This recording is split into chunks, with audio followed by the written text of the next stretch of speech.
Hello students, welcome to UPSC Vidyalaya. Myself Advocate Brendra Yadav and I welcome you all for today's discussion. Student जैसे आपको पता ही होगा, मैंने भी lately report writing जो CAPF के एग्जामिनेशन में 20 मार्क्स का आता है वो मैंने अभी लेटली शुरू किया था। जो मेरी पहली क्लास थी उसमें मैंने आपको रिपोर्ट्स के साथ इंट्रोडक्शन दिया था कि उसमें मैंने ये बताया था कि रिपोर्ट राइटिंग क्या होती है, क्या उसका वेटेज है, एग्ज़ाम्स में कितने टॉपिक्स पूछे जाएंगे, कितना स्पेस दिया जाता है लिखने के लिए। ये सारी चीज़ें हमने पहले हमारे इंट्रोडक्शन लेक्चर में देखा था। उसके बाद मैंने आपको उसी क्लास में बताया था टाइप्स ऑफ रिपोर्ट्स, जिसमें मैंने बताया था इशू बेस्ड रिपोर्ट होते हैं और इंसिडेंट बेस्ड रिपोर्ट होते हैं। तो लास्ट लेक्चर में हमने रिपोर्ट राइटिंग का एक ओवरव्यू लिया था।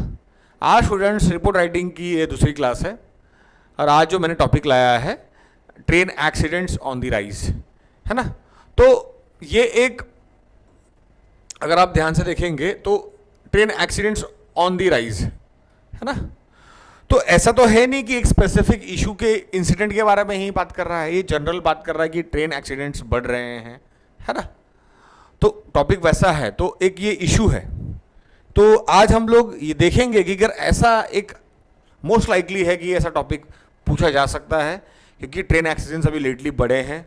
काफ़ी सारी रिपोर्ट्स भी मिनिस्ट्रीज़ की आई हैं। अभी लेटली गवर्नमेंट ने जो नए हमारे रेलवे के बोर्ड चेयरमैन बने हैं उनकी भी कमेटी की गठन की थी, ये देखने के लिए कि ट्रेन एक्सीडेंट्स इतने बढ़ क्यों रहे हैं। तो न्यूज़ में काफ़ी रहा है, तो इसीलिए ये टॉपिक मैंने चूज़ किया है। ये 2025 कैंडिडेट्स के लिए जो लोग इंटरव्यू में जा रहे हैं या जो लोग 2025 में लिखने की, जो 2025 में सीरियस हैं CAPF के लिए, उनको ये टॉपिक ज़रूर तैयार करना चाहिए।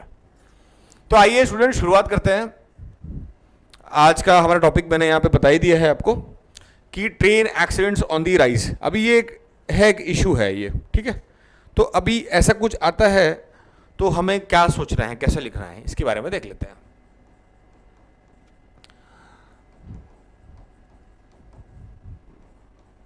ठीक है, अब ये हमने टॉपिक लिख लिया। हमेशा कहता हूँ कोई भी आप आर्ग्यूमेंट लिख रहे हैं, ऐसे लिख रहे हैं या फिर रिपोर्ट लिख रहे हैं, सबसे पहले मैं क्या कहता हूँ, हमें क्या करना है, डिकोड करना है एक टॉपिक को। सबसे पहले decode the topic eight hand.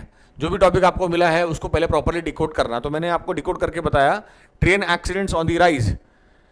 Topic पढ़ के आपको समझ में आ गया होगा कि ट्रेन एक्सीडेंट जो बढ़ रहे हैं, लेटली जो बढ़ रहे हैं, टॉपिक वो इंडिकेट कर रहा है यहाँ पे।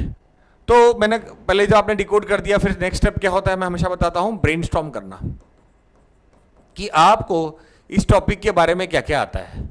उसके बाद मैं हमेशा बताता हूँ क्या करना है, हमें प्रायोरिटाइज करना है कि पहले क्या लिखूंगा, बाद में क्या लिखूंगा, और लास्ट में हमें एग्जीक्यूट करना है, पेपर पे उतार देना है। तो स्टूडेंट्स एक बात ब्रीफली बता दूं आपको, 2 पेज मिलेगा एग्जाम में एक रिपोर्ट लिखने के लिए। 10 मार्क्स का रिपोर्ट होता है, 2 पन्ने मिलेंगे, 200 वर्ड्स में लिखना होता है, 10 मार्क का ये होता है। अगर आप अच्छा रिपोर्ट ले रहे हैं, लिख रहे हैं, 5.5 से 6 मार्क्स आप इसमें स्कोर कर सकते हैं। काफ़ी बढ़िया रिपोर्ट लिख रहे हैं, 5.5 to 5 से लेके 6 मार्क्स आप ले सकते हैं एक्सीलेंट रिपोर्ट लिखने पर, ठीक है। और स्टूडेंट यहाँ पे आपको पता होना चाहिए कि यहाँ पे कोई ऑप्शन नहीं होता है, 2 टॉपिक होगा, दोनों कंपलसरी होगा, आपको अटेम्प्ट करना ही पड़ेगा। तो कंपलसरी भी होता है ये। आइए अब शुरुआत करते हैं। अभी हमने डिकोड कर लिया, ब्रेनस्टॉर्म करेंगे।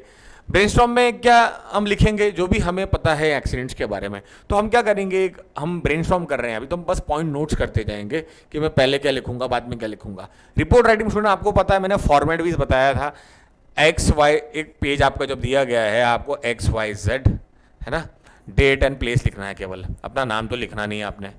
लिख कर आपको शुरू कर देना है। जैसे मैंने आपको लास्ट टाइम अगर याद होगा बताया होगा मैंने, जहाँ 200 वर्ड मैक्सिमम है, अब 200 वर्ड में तो हम 200 वर्ड तो लिख सकते हैं मैक्सिमम, पर हमें टारगेट करना चाहिए 150-170 वर्ड्स में समराइज करके अपना रिपोर्ट खत्म कर देना चाहिए। जितना वर्ड्स आप बचाएंगे, जितना बढ़िया अपने आइडिया को ब्रेनस्टॉर्म बढ़िया से करेंगे, उतने कम शब्दों में आप उतार पाएंगे और उतना ही आप डायमेंशन भी उतार पाएंगे।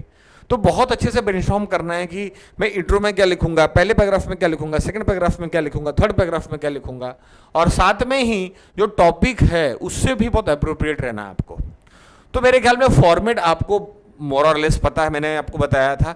रिपोर्ट्स में XYZ डेट प्लेस लिखने के बाद मैंने कहा था, अगर मान लेते हैं अगर हमारे पास 2 पन्ने हैं तो 200 वर्ड हुआ।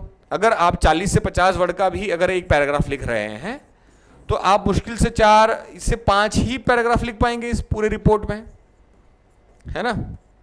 तो ये जो 4 से 5 पैराग्राफ लिखेंगे, एक इंट्रो होगा, एक कंक्लूजन होगा, बचा 3। तो इंट्रो, पहले बात तो इंट्रो, पहले इंट्रो लिखेंगे, पैराग्राफ 1 लिखेंगे, पैराग्राफ 2 लिखेंगे, पैराग्राफ 3 लिखेंगे, और उसके बाद आप कंक्लूजन करेंगे। कंक्लूजन में मैंने आपको हमेशा बताता हूँ स्टूडेंट्स, कंक्लूजन में हमें अप्रोच लेना होता है, जो इशू दिया गया है उस पर एक अपनी विचार बताना होता है।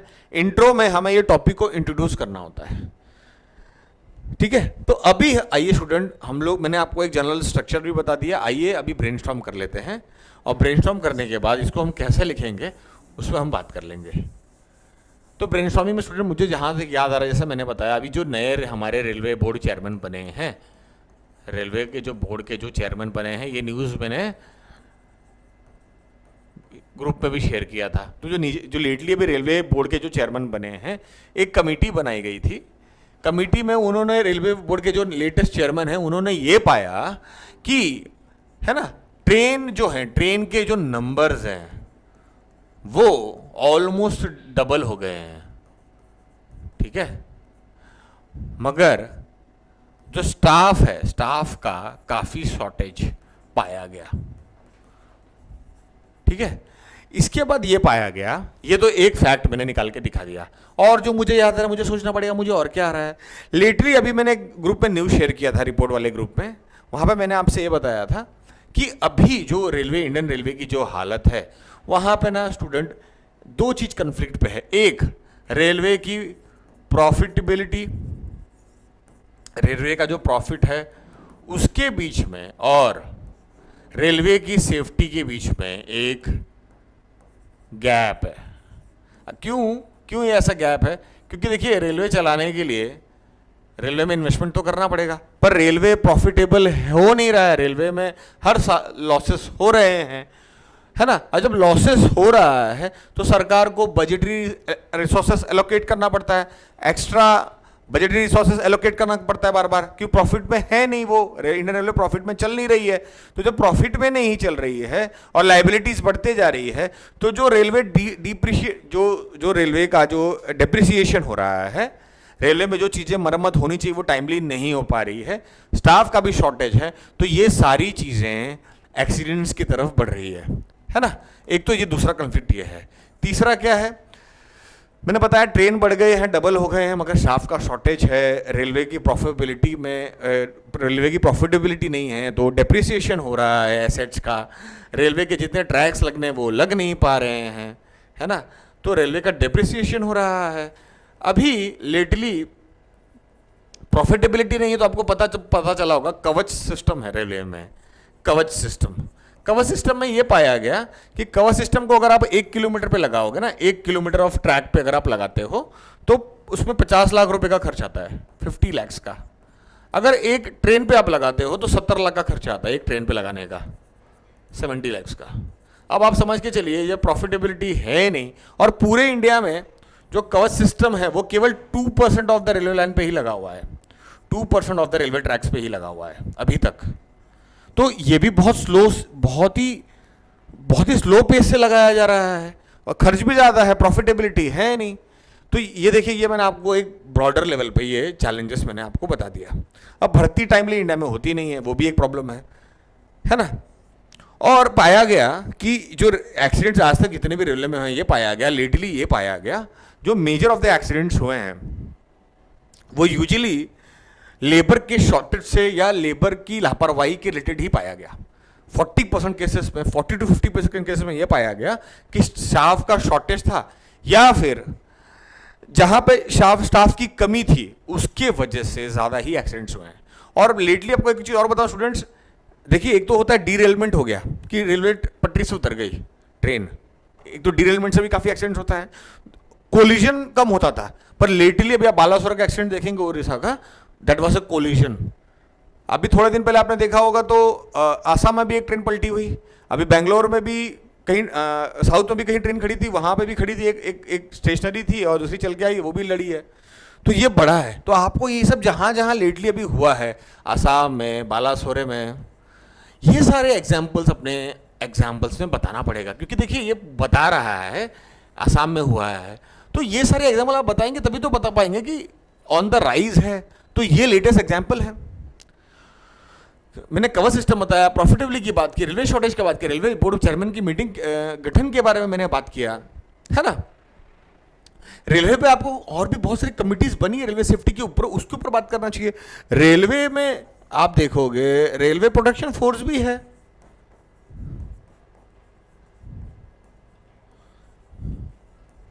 और रेलवे की प्रॉफिटेबिलिटी में ये भी पाया गया कि देखिए आपको पता होगा थोड़े सालों पहले ही जो रेलवे बजट था उसको 2016-17 के अंदर रेलवे बजट को हटा दिया गया, और रेलवे बजट को हटा के उसको रेगुलर बजट में डाल दिया गया, है ना। पहले रेलवे बजट होता था तो बहुत कुछ उस पर भी पॉलिटिक्स चलती थी। अब क्योंकि पूरे वर्ल्ड में कहीं ऐसा ट्रेंड है नहीं अलग से रेलवे बजट का, तो इंडिया में भी उसको हटा दिया गया।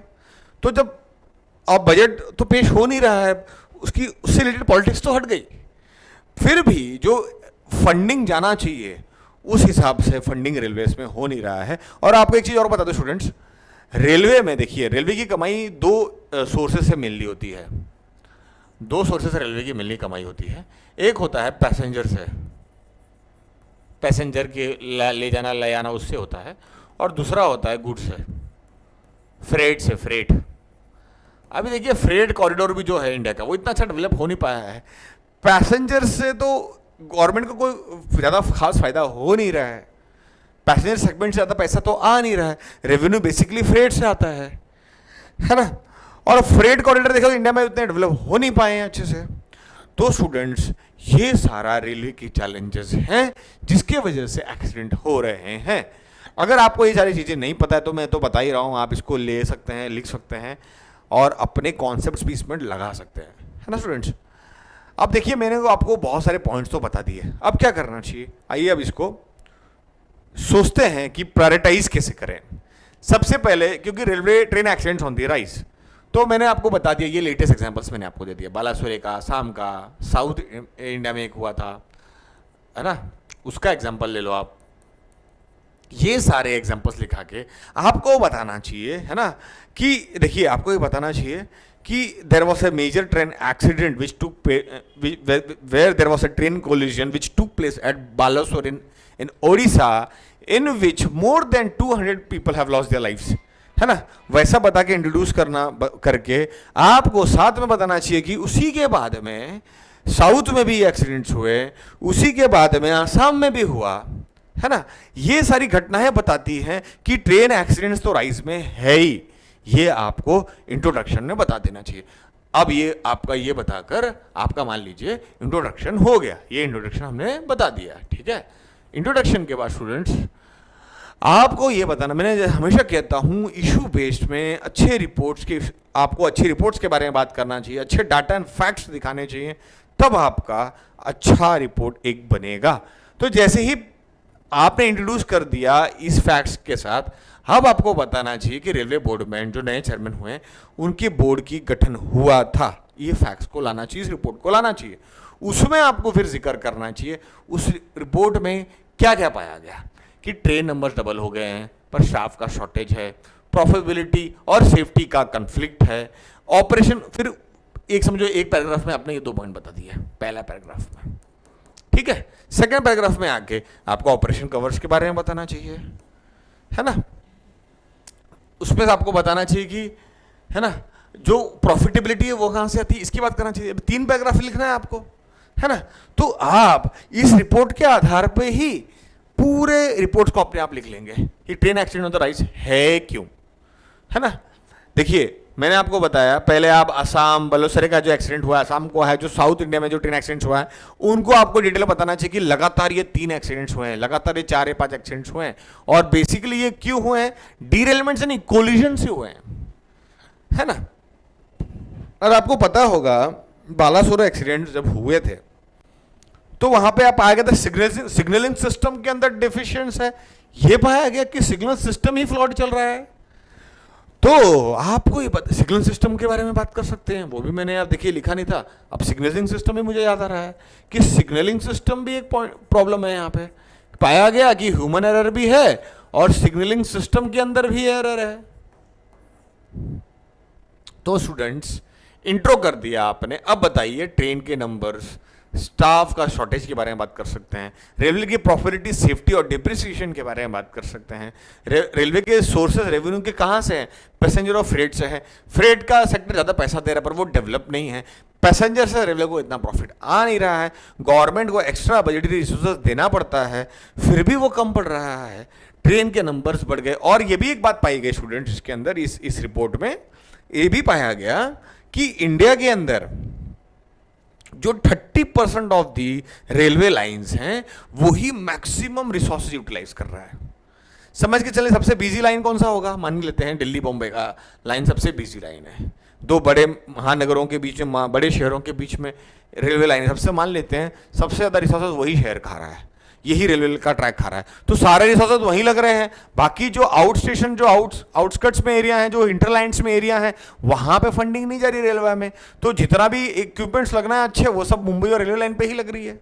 ये भी एक प्रॉब्लम है।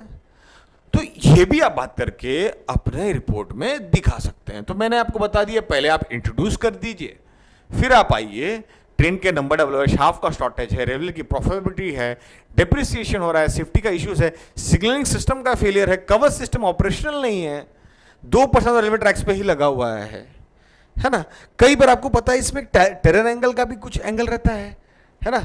आपको पता होगा कभी कभी रेलवे में बम ब्लास्ट की बातें आती हैं, कुछ टेरर का नेक्सस भी होता है, तो उसके लिए रिलीफ फोर्सेस बना हुआ है ना। ये सारा एंगल आपको दिखा के बताना आना चाहिए कि क्यों ट्रेन एक्सीडेंट्स इसीलिए राइज पे है ना। और मेरे ख्याल में आपने इंट्रोड्यूस कर दिया, ये 3 पैराग्राफ के अंदर जो मैंने फैक्ट्स बताया ये बता दिया। अब आपको ये भी बताना चाहिए कि रेलवे का इंपॉर्टेंस क्यों है इतना ज़्यादा। लाइफलाइन है रेलवे, गरीबों का तो लाइफलाइन ही है ना स्टूडेंट्स। अब सबको तो प्लेन से नहीं उठ सकता, हर कोई कार से नहीं हो सकता ना हर जगह, तो लाइफलाइन है। गवर्नमेंट को इसके बारे में भी सोचना पड़ेगा, तो ये भी एंगल आपको बताना चाहिए। जो सेफ्टी परसेप्शन लोगों का कैसे होगा अगर रेलवे इस तरीके से चलेगा, तो लोगों के अंदर सेफ्टी का भी क्या परसेप्शन बनेगा देश के अंदर, वो भी एक देखने वाली बात है, मुद्दा है देखने का। और रेलवे एक लाइफलाइन है, वो बहुत नेशनल एसेट है, तो उसको प्रॉफिटेबल बनाने की तो जरूरत है, पर लोगों का जो बेसिक नेसेसिटी है वो भी पूरा करने का जरूरत तो है ही ना। अब इंडिया बुलेट ट्रेन भी चलाने जा रहा है, हम बुलेट ट्रेन भी चला रहे हैं, पर बाकी रेलवे का हालत भी तो देखना पड़ेगा। तो आपको ये बताना पड़ेगा कि नेशनल लाइफलाइन भी है, इसके बारे में भी सोचने की, इसके बारे में फंडिंग करने की ज़रूरत है, इसकी फंडिंग बढ़ाने की ज़रूरत है, इसको इंपॉर्टेंस देने की ज़रूरत है, और जो रिसोर्सेज बजटरी में आ रहा है उसको प्रॉपर्ली एलोकेट करने का भी ज़रूरत है। और फाइनली क्या स्टूडेंट्स, ये जो पॉइंट मैंने आपको हाईलाइट करके दिखाए हैं, ये 3 पैराग्राफ में दिखाने के बाद आपको कंक्लूजन की तरफ बढ़ना चाहिए। तो कंक्लूजन में हम क्या कहेंगे? कंक्लूजन में स्टूडेंट्स हमको यही कहना है कि, है ना, कंक्लूजन में हम यही कहेंगे, हमें एक अप्रोच लेना होता है। तो आपको पता होना चाहिए कि रेलवे एक बोल सकते हैं एक कोर इंफ्रा है ना, एक नेशनल एसेट है, लोगों का लाइफलाइन है, गुड्स का जो ट्रांसपोर्टेशन है इंडिया में, फ्रीट कॉरिडोर बन रहा है, ईस्टर्न कॉरिडोर और वेस्टर्न कॉरिडोर, जब ये सब अच्छा हो जाएगा तो इकोनॉमी में भी बहुत हेल्प करेगा, लोगों के ट्रांसपोर्टेशन में भी हेल्प करेगा। और आपको पता है जब ट्रांसपोर्ट नेटवर्क अच्छा बनता है तो डेवलपमेंट भी बढ़ता है ना। तो वो पर्सपेक्टिव लेके आपको बताना है कि आप कंक्लूड इस तरीके से कर सकते हैं, अपना अप्रोच ऐसा ले सकते हैं कंक्लूजन में कि भैया रेलवे से फायदा होता है, रेलवे से काफ़ी बेनिफिट होता है, नेशनल एसेट्स माना जाता है, नेशनल लाइफलाइन भी माना जाता है, और उससे ना ही केवल लोगों का people to people relation improve होता है, इकोनॉमी बेनिफिट्स भी होता है, और डेवलपमेंट भी हर क्षेत्र में फैलता है अगर रेलवे नेटवर्क अच्छा डेवलप हो तो। ऐसा बता के आपको ये बताना चाहिए अपने रिपोर्ट के कंक्लूजन में कि सरकार को बजटरी कैलकुलेशन बढ़ाना चाहिए, इसमें भर्ती टाइमली करनी चाहिए, और सिग्नलिंग सिस्टम जो जिसकी वजह से मेजर एक्सीडेंट्स अभी हो रहे हैं, सिग्नलिंग सिस्टम और लेबर शॉर्टेज की वजह से, उस पर कड़ी निगरानी रखने की ज़रूरत है। ऐसा बता के आप अपना रिपोर्ट कंक्लूड कर सकते हैं। तो मेरे ख्याल में students, I think this topic is very clear. मेरे ख्याल में मैंने आपको बढ़िया पॉइंट दे दिया है जो आप अपने अंडरस्टैंडिंग के लिए लिख सकते हैं, अपने नोट्स इस पर बना सकते हैं। मेरे ख्याल में इतना बता के आपको अपना रिपोर्ट एंड कर देना चाहिए। एक दोबारा एक बहुत ही जल्दी से रिकैप करेंगे। मैंने आपको स्टूडेंट्स को क्या बताया, रेलवे बोर्ड चेयरमैन का भी लेटली रिपोर्ट आया था, कमेटी फॉर्म की थी गवर्नमेंट ने, जब एक्सीडेंट्स बढ़े थे तो कमेटी फॉर्म की थी। मैंने बताया आसाम में, बालेश्वर में और साउथ इंडिया में एक्सीडेंट्स मेनली हुआ, ये हाईलाइट करके आपको ये टॉपिक इंट्रोड्यूस कर देना चाहिए कि एक्सीडेंट राइज हुआ है, हो रहा है। अभी उसके बाद आपको मैंने पॉइंट क्या बताया था, शाफ्ट शॉर्टेज है, सिग्नलिंग सिस्टम का एरर है, ट्रेन के नंबर्स डबल हो गए हैं, और बेसिकली ट्रेन में भी ये भी हो रहा है कि कुछ लाइंस हैं वही मैक्सिमम रिसोर्सेज यूटिलाइज कर रही हैं। 30% ऑफ दी जो लाइंस हैं वो रेलवे का ज़्यादा बजटरी एलोकेशन वहीं पे जा रहा है, 30% होता लाइन पे, बाकी लोगों को रेवेन्यू पैसा पहुंच नहीं रहा है ठीक से, तो प्रॉपर चैनलाइज नहीं हो रहा पैसा। ये है, कवर सिस्टम सिर्फ 2% ऑफ द रेल लाइन पे ऑपरेशनल है, बाकी पे है नहीं, है ना। सिग्नल सिस्टम में प्रॉब्लम है ही, देखा ही गया। और उसके बाद मैंने बताया कि रेलवे का जो अर्निंग है वो पैसेंजर वाला सेगमेंट से लॉस हो रहा है, फ्रीट से अर्निंग है, पर फ्रेट उतना अच्छा अभी तक डेवलप हुआ नहीं है। वेस्टर्न ईस्टर्न कॉरिडोर पर काम चल रहा है, अभी काम पूरा कंप्लीट हुआ नहीं है।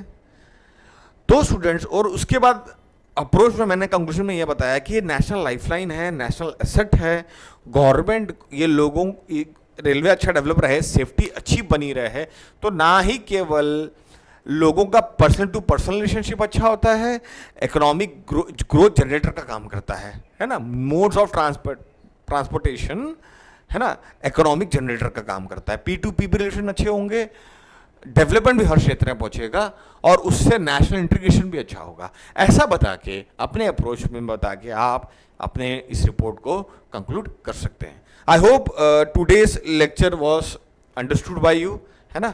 ये फैक्ट्स जो मैंने यहाँ पे बताया ये काफ़ी इंपॉर्टेंट है, और मैं बता रहा हूँ ये topic more likely to be asked लग रहा है मुझे, तो इसको ज़रूर आप प्रिपेयर करके जाइएगा।